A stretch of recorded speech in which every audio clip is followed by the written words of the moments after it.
Saudaraku, dari Kejadian 21 ayat 8 sampai 21, kisah bagaimana Abraham harus mengusir Hagar.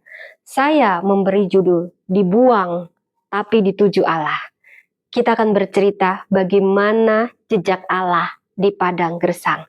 Saudara, ini bukan hanya kisah sekedar pengusiran, ini kisah pemilihan surgawi di balik penolakan duniawi. Saudara, percayalah, saat dunia melepaskanmu, surga justru sedang mengarahkanmu, seperti yang dialami oleh Hagar. Hagar diusir, airnya habis, anaknya menangis, hampir mati, tetapi justru di padang gersang, Allah membuka mata dan membuka jalan baginya. Saudara, terkadang pengusiran itu bukan akhir, tetapi percayalah, itu sebaliknya awal dari penyertaan ilahi yang akan semakin dahsyat.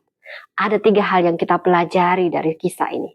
Tuhan hadir di tengah padang gersang. Saudara, Hagar dibuang, tetapi dia tidak pernah dilupakan oleh Allah. Air ilahi tersedia di padang gersang. Di tempat tak terduga, Allah menyediakan sumber kehidupan. Dan yang ketiga, dari kisah ini kita tahu janji Allah berlaku juga untuk semua orang, terutama orang-orang yang terluka. Ismail memang bukan anak perjanjian, tetapi dia tetap anak Abraham, sehingga dia tetap anak yang dijanjikan perlindungan oleh Tuhan. Dari sini kita belajar 7 teladan Hagar sebagai perempuan. Pertama, dia tahan diperlakukan tidak adil. Saudara, Hagar tidak memilih jalan itu, tetapi dia tetap berjalan di dalamnya. Ini adalah simbol perempuan yang tidak menyerah meski situasi tidak adil terhadap dirinya. Dari sini kita belajar, tetaplah melangkah walau kadang ada saatnya kita dikhianati atau diabaikan. Yang kedua, dia memilih menjauh daripada menyakiti. Saat konflik terjadi, kita harus bijaksana. Hagar memilih pergi bukan untuk kabur, tetapi untuk meredakan luka. Ia tahu batas dan menjaga hati. Dari sini kita belajar, perempuan harus tahu kapan diam dan kapan harus pergi, saudara. Bukan karena lemah, tapi karena bijak. Kemudian, yang ketiga kita belajar dari Hagar, dia tidak menolak untuk menangis apa adanya, saudara. Hagar menangis, dia menangis sejadi-jadinya. Dan Allah mendengar tangisannya. Dia tidak menolak air mata, tetapi membiarkannya menjadi bahasa doa.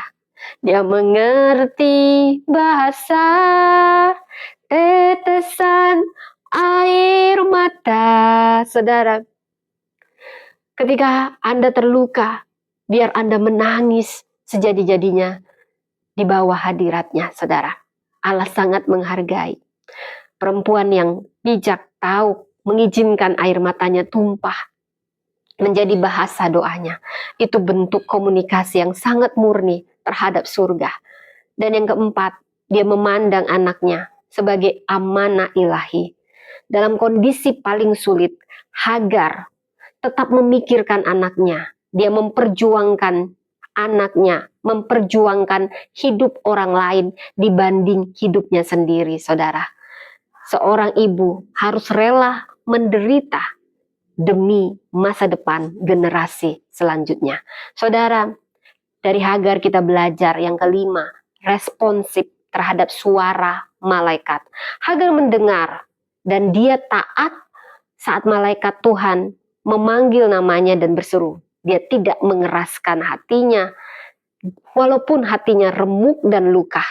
Dari sini kita belajar bahwasanya kita tidak boleh mengeraskan hati sesulit apapun keadaan, setidak adil apapun keadaan yang kita alami.